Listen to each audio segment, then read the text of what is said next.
नमस्कार, आपका स्वागत है लूसेंट के सेकंड वीडियो में। तो हम चालू करने जा रहे हैं यहाँ पे। इससे पहले हमने भारत का इतिहास पढ़ लिया था और उसके अगला जो टॉपिक है प्राचीन भारत, जो एक हेडलाइन है।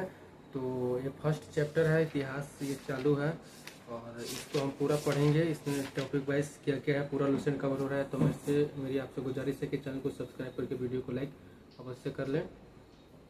तो चलिए, प्राचीन भारत के इतिहास के स्रोत के बारे में हम पढ़ रहे हैं। ध्यान दीजिएगा, प्राचीन भारत के स्रोत की प्राचीन भारत के बारे में हमें कहाँ कहाँ से जानकारी मिलती है। प्राचीन भारतीय इतिहास के विषय में जानकारी मुख्यतः 4 स्रोतों से प्राप्त होती है। 4 स्रोत, ठीक है। पहला है धर्म ग्रंथ, दूसरा है ऐतिहासिक ग्रंथ, तीसरा है विदेशियों का विवरण, चौथा है पुरातत्व संबंधी साक्ष्य। तो ये मुख्यतः 4 स्रोत है। पहला है धर्म ग्रंथ, ऐतिहासिक ग्रंथ, विदेशियों का विवरण, पुरातत्व संबंधी साक्ष्य। तो पहला जो इसमें स्रोत है धर्म ग्रंथ एवं ऐतिहासिक ग्रंथ से मिलने वाली महत्वपूर्ण जानकारियां, इसके बारे में हम पढ़ने जा रहे हैं। तो भारत का सबसे प्राचीन धर्म ग्रंथ वेद है। मोस्ट इम्पोर्टेंट है, आप ध्यान रखिएगा। कहीं पूछ दिया जाएगा कि भारत का सबसे प्राचीन ग्रंथ कौन सा है, तो वेद है। वेद के रचयिता या संकलनकर्ता कौन है, तो महर्षि कृष्ण द्रौपदयान वेद व्यास को माना जाता है। भारत का सबसे प्राचीन ग्रंथ कौन है, वेद है। वेद के रचयिता, वेद के संकलनकर्ता कौन है, महर्षि कृष्ण द्रौपदयान वेद व्यास जी है। अगला है वेद वसुधैव कुटुंबकम का उपदेश देता है। वेद किस चीज का उपदेश देता है, वसुधैव कुटुंबकम का, ठीक है।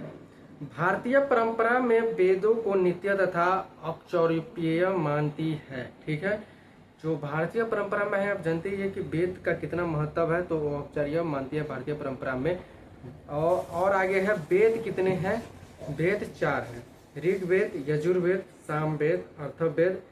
इन चारों वेदों को क्या कहा जाता है, इन चारों वेदों को इकट्ठे संहिता कहा जाता है। तो प्रश्न है यहाँ पे क्या क्या बन रहा है वो देखिएगा। धर्म ग्रंथ एवं ऐतिहासिक ग्रंथ से मिलने वाली महत्वपूर्ण जानकारियां में भारत का सबसे प्राचीन धर्म ग्रंथ कौन है, वेद है।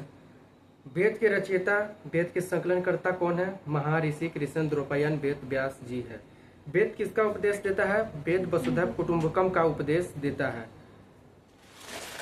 भारतीय परंपरा वेदों को नित्य तथा औपचारिक मानती है। वेद कितने हैं, वेद 4 है। यजुर्वेद, सामवेद, अथर्ववेद और ऋग्वेद, ठीक है। इन वेदों को इकट्ठे क्या कहा जाता है, संहिता कहा जाता है। ये इंपॉर्टेंट क्वेश्चन है जो कि मैंने एक सेपरेट करके बोला ताकि आपको दिमाग में याद रहे, ठीक है। अगला है ऋग्वेद। 4 वेदों में से एक ऋग्वेद, उसके बारे में हम पढ़ने जा रहे हैं। तो ऋचिराव के क्रमबद्ध ज्ञान के संग्रहों को ऋग्वेद कहा जाता है। यहाँ पे ऋचिराव शब्द का प्रयोग किया जाता है। तो ध्यान दीजिएगा, ऋचिराय क्या है, ऋग्वेद में जो भी कुछ लिखा गया हो उसको ऋचिराय कहते हैं, ठीक है। तो ऋचिराओं का जो क्रमबद्ध एक के बाद एक जो क्रमबद्ध संग्रह है, इकट्ठा जो संग्रह किया गया है, उसको क्या कहते हैं, ऋग्वेद कहते हैं, ठीक है। ऋचिराव के क्रमबद्ध संग्रह को ऋग्वेद कहते हैं। ऋग्वेद में 10 मंडल है, 1028 सूक्ति है, ठीक है, एवं 10,462 ऋचिराय है, ठीक है। ऋग्वेद में कितने मंडल है, 10 मंडल है। ऋग्वेद में कितनी सूक्ति है, 1028 सूक्ति है। ऋग्वेद में कितने ऋचिराय है, ऋग्वेद में 10,462 ऋचिराय है। इस वेद के ऋचिराओं को पढ़ने वाले ऋषि को होत्री कहते हैं। आप देखिए कि ऋग्वेद में जो भी लिखा गया है उसको ऋचिराय कहते हैं, और जो इन ऋचिराओं को पढ़ता है उस ऋषि को क्या कहते हैं, तो उस ऋषि को होत्री कहते हैं।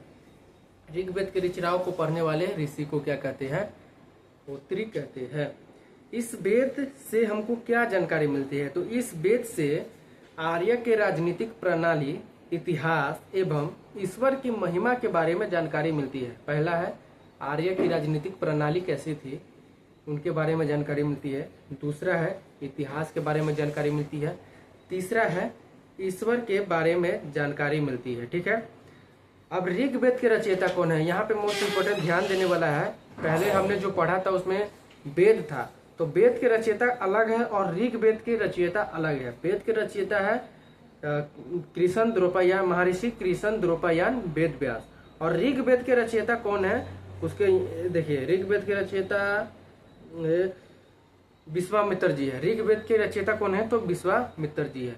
अब यहाँ पे ध्यान रखिएगा, ऋग्वेद के तीसरे मंडल में सूर्य देवता सावित्री को समर्पित एक गायत्री मंत्र है। सूर्य देवता और सावित्री को समर्पित एक गायत्री मंत्र है ऋग्वेद में। ऋग्वेद के रचयिता कौन है? विश्वामित्र जी है।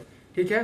ऋग्वेद के 9वें मंडल में देवता सोम का उल्लेख है। ऋग्वेद के कौन से मंडल में देवता सोम का उल्लेख है? ऋग्वेद के 9वें मंडल में देवता सोम का उल्लेख है। ठीक है। ऋग्वेद में सूर्य देवता एवं सावित्री को समर्पित एक गायत्री मंत्र है। ठीक है। ऋग्वेद किसके द्वारा लिखा गया था या फिर किसके द्वारा रचा गया था? ऋग्वेद विश्वामित्र के द्वारा रचा गया था। ऋग्वेद के 8वें मंडल में हस्तलिखित का मतलब क्या है? हाथ से लिखी हुई ऋचराओ। ठीक है। ऋचराय जो ऋग्वेद में लिखा जाता है उसको ऋचराय कहते हैं। हस्तलिखित का यहाँ पे उपयोग हुआ है, तो हस्तलिखित मतलब हाथ से लिखी गई ऋचराय, उसको क्या कहा जाता है? ऋग्वेद में हाथ से लिखी हुई ऋचराय, हस्तलिखित ऋचराय को क्या कहा जाता है? तो ऋग्वेद में हस्तलिखित ऋचराय को खिल कहा जाता है। ऋग्वेद में हस्तलिखित ऋचराओं को खिल कहा जाता है। चतुर्वर्णीय समाज क्या है? ठीक है। तो आप जानते ही है कि हमारे समाज में जो है 4 वर्गों में जो है जाति धर्म आदि को बांट दिया गया है, जिसमें कि उसके बारे में जानकारी हमको ऋग्वेद से प्राप्त होती है। ठीक है। चतुर्वर्णीय समाज की जो कल्पना है सबसे पहले ऋग्वेद में की गई है। ठीक है। ऋग्वेद के 10वें मंडल में वर्णित पुरुष, तो ऋग्वेद के 10वें मंडल में वर्णित पुरुष सूक्ति है, जिसके अनुसार 4 वर्ण है। ठीक है। ब्राह्मण, क्षत्रिय। ठीक है। ऋग्वेद के 10वें मंडल में याद रखिएगा, ऋग्वेद के 10वें मंडल में जो वर्णित किया गया है इसका, जिसके अनुसार 4 वर्ण है। पहला वर्ण क्या है? क्षत्रिय, वैश्य, शूद्र। ठीक है। और ब्राह्मण, क्षत्रिय, वैश्य और शूद्र। ठीक है। आदि पुरुष ब्रह्मा। अब यहाँ पे देखिएगा कि ये जो क्षत्रिय, वैश्य, शूद्र, इनका किस प्रकार इनका जो वर्गीकरण किया गया है। तो आदि पुरुष जो ब्रह्मा है, मुख, भुजाओं और जंघाओं और चरणों से उत्पन्न हुए हैं, जो भी है ये, तो जो मुख से, आदि पुरुष ब्रह्मा जी के मुख से जो उत्पन्न हुए हैं वो ब्राह्मण कहलाए। ब्रह्मा जी के भुजाओं से जो उत्पन्न हुए हैं उसे क्षत्रिय कहते हैं। ब्रह्मा जी के जंघाओं से जो पैदा हुए उनको शूद्र कहते हैं। ठीक है, वैश्य कहते हैं। और ब्रह्मा जी के चरणों से जो उत्पन्न हुआ है उसको शूद्र कहते हैं। तो यहाँ पे ये ध्यान रखिएगा। ठीक है। धर्म सूत्र 4 प्रमुख जातियों की स्थिति, व्यवसाय, दायित्व, कर्तव्य तथा विशेष अधिकार को स्पष्ट करता है। यहाँ पे जैसे कि आपने देखा कि वैश्य क्या करता है, शूद्र क्या करता है, इन सब एक उनके कर्म का डिसाइड कर दिया गया है। तो जो धर्म सूत्र है इन लोगों को जातियाँ इनके कर्म सूत्र को बताती है कि ये क्या करते हैं। जाति इनके कर्म का सूचक है। ठीक है। उसी के अनुसार इनका वर्गीकरण किया गया है, शूद्र, वैश्य जो भी है। ठीक है। और ऋग्वेद के कई परिच्छेदों में प्रयुक्त अंधेय शब्द है, शब्द का संबंध गाय से है।